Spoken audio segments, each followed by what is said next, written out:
another hurler on the way up for Cork.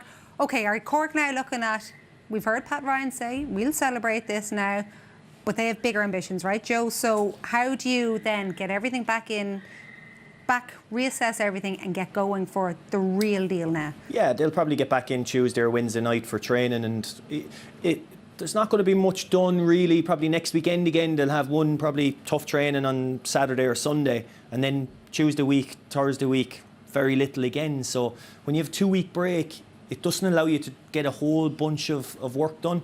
They'll just need to get all the bodies right, get refreshed, come down again. It's good that they go out tonight and celebrate it, as he said, and because they're not in All-Irelands every year, so you have to celebrate these things. But it's going to be a big build-up, like the whole thing about Patrick Horgan now and stuff like that, and these guys maybe win All-Ireland medal. So yeah, there's a lot of that things that you have to kind of decompress as well and not get sidetracked. But I think ultimately the next 2 weeks about from the shoulders up.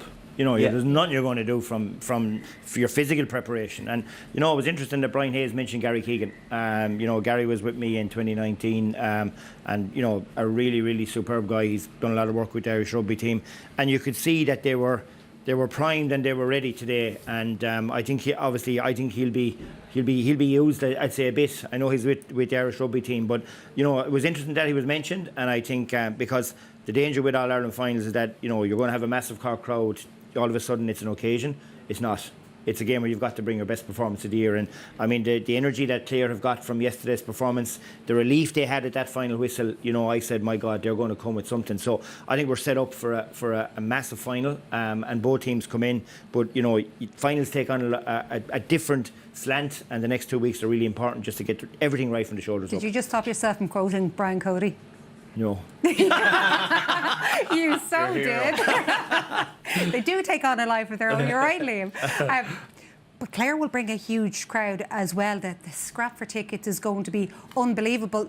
I mean, we heard Jackie say yesterday, we said at the start of the programme, that Clare's win, that adds a new element to this. This just changes everything, doesn't it? Without, because probably coming into the weekend, everyone was potentially saying, a repeat of the last 2 All-Irelands of Kilkenny and Limerick, and it just shows anything can happen in the semi-final. But the chaos, the madness, the excitement, the hype, is going to be madness in Clare and Cork. And if it's anything like the 2013 finals, we're in for a real cracking one in 2 weeks' time too. Joe, we're going to talk so much more about both Clare and Cork, so why don't we finish off today? Back in 2018, it was against sorry, but it was against you. It was against Galway that this unbelievable run began. Yeah. Like, even that day, could you have foreseen what the next few years held? I don't think anybody could foresee what they've done over the last number of years.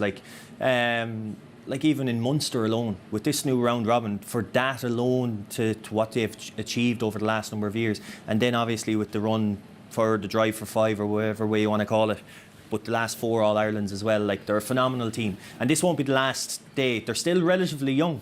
There's not too many guys over 30 years of age, and they have younger lads coming, so this is just a blip in the road, and you'll definitely see Limerick back again next year. Unfortunately for the rest of us. Will we see John Kiley and Paul Kinnerk back, though? That is one question. It leaves us with just 1 day of Championship hurling left as well, bar replay. Thank you to Liam, to Ursula and to Joe as well. So what we do know is that there'll be no first ever for Limerick this time round, but there will be an All-Ireland famine ended, either one of 11 years or one of 19. For everyone else, though, it's a year till Sunday. Bye-bye.